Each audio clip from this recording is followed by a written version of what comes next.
So today we're talking about my earnings from 2023, and I want to go through this video as fast as possible, but I want to hit a lot of details that are really important that people understand if you're looking at getting into gig work or you're in the throngs of doing gig work and thinking about doing this on a full-time basis or part-time basis and whatnot. This is probably my most important video that I have done in a while.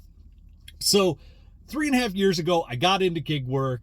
There was a lot of videos from a lot of content creators that were very hyping up how much money they were making. And it frustrated me. And that was part of the reason why I started my YouTube channel, was I wanted to provide transparency on what real gig workers are making out here. And I have done every gig app to man in my area. I've done Walmart Spark, Draver, Roadie, GoPuff, Instacart, Ship Shopper, Uber, Lyft, DoorDash, Grubhub, you name it. Like, I've tried every gig app there is here. And this last year, I made the most money that I ever made doing gig work. So getting into the numbers, I clocked $105,000 this year doing gig work, gross. And anybody that sees that is going to go, holy cow, that is good numbers. This is ridiculously good numbers. According to GridWise, out of 500,000 drivers that drive and track their miles and use GridWise, I'm in the top 1% of earners. So this is very rare that anybody makes this much money. I am a grinder, guys. I work a lot of freaking hours, all right? And to make that $105,000, I'm going to do the breakdown and show you exactly how that works and my scenario and how it could affect you as well. So $105,000 a year, really good money. Ends up being that if I worked and just did a crash and burn and said, how much did I make an hour? I made $33.65 an hour, based on the fact that I worked 60 hours a week average. That's a lot of hours. That is a lot of hours to earn $33.65 an hour. But is that the total factual truth?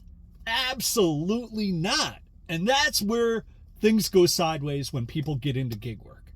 So, to make this kind of money, how much would I have to make if I had a regular job?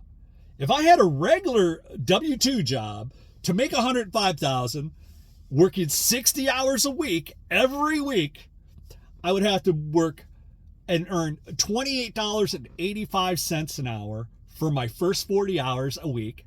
And my overtime, if it was time and a half for that job, I'd make $43.27.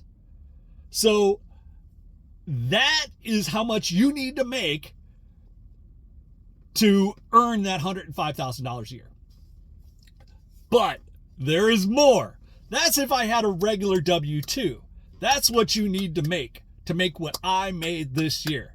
But the honest truth is, I drove 93,000 miles on my vehicle. Now, there is tax write-offs and benefits and features to that. But let's break down that 93,000 miles that I ended up putting on my vehicle. So I spent 2,657 gallons of gas to drive that mileage. And I averaged 35 miles to the gallon. I have a hybrid vehicle that gets decent gas mileage, and it's a van, right? On average, I spent $3 a gallon throughout the year. We've been under $3 for a while. We were above $3.50, almost $4 at one time. But just to go on the light side, I'm going to say that it was $3,000 per gallon spent. So I spent $8,000 in gasoline. I spent $7,000 this year in maintenance. That's oil changes, spark plugs, tires, routine maintenance, and just taking care of the vehicle. I spent $7,200 in car payments for the vehicle. My vehicle depreciation. So this vehicle, I bought it brand new for about $45,000, tax, title, everything out the door. But 93,000 miles is almost 1/3 of the shelf life. So let's take off 1/3 of the price that I paid for this van in depreciation, because it's not worth at least 1/3 of what I paid for it anymore because of just wear and tear. And it could be actually more depending on your vehicle. But let's say I got $15,000 in depreciation. That actually brings my earnings from $105,000 down to $67,800 in a year. A lot of people are still like, 67 grand. That's good money for a year. That's a good annual salary, right? Well, let's do the hourly breakdown. If I did this as an hourly breakdown, and I said $67,000 is $67,800, that comes out to $21.73 per hour. $21.73 after all the expenses, right? And you're like, well, $21 an hour, that's still decent, after your wear and tear and all the expenses and everything else. And because of tax write-offs, you're going to pocket majority of that, right? But here's the rub. I work 60 hours a week.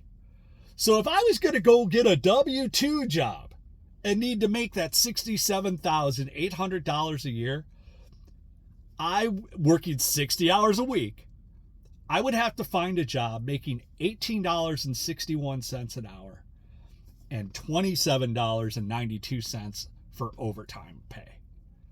That's how much I would need to make the money I made doing this. So, can you earn a living? Yeah, you can earn a living. Are you going to get rich? No, you're not. And just think about it. I've spent 60 hours a week sitting in my vehicle. Now, I wasn't stressing out. I wasn't driving crazy, frantic, every day, 10 hours a day, 6 days a week. There's lots of breaks. There's lots of time in there that it was chill. But then there were times when my hair was on fire and I was running crazy, getting orders, making deliveries, trying to stack orders for DoorDash or Grubhub or, all that kind of goes along with it, or doing Instacart shops to get them done as fast as possible. Could I have made more? Yeah. Could I have made less? Yeah. But according to Gridwise, I'm in the top 1% of earners that do this. So if you are thinking about doing gig work, just understand that after the wear and tear on your vehicle, after everything, it may be just better to stick with your W-2 and work some overtime. That's my whole point of this video today, guys. I hope you guys have a good day. I am at it. I've already done a couple Uber and Lyft rides. I got some Instacart shops coming up.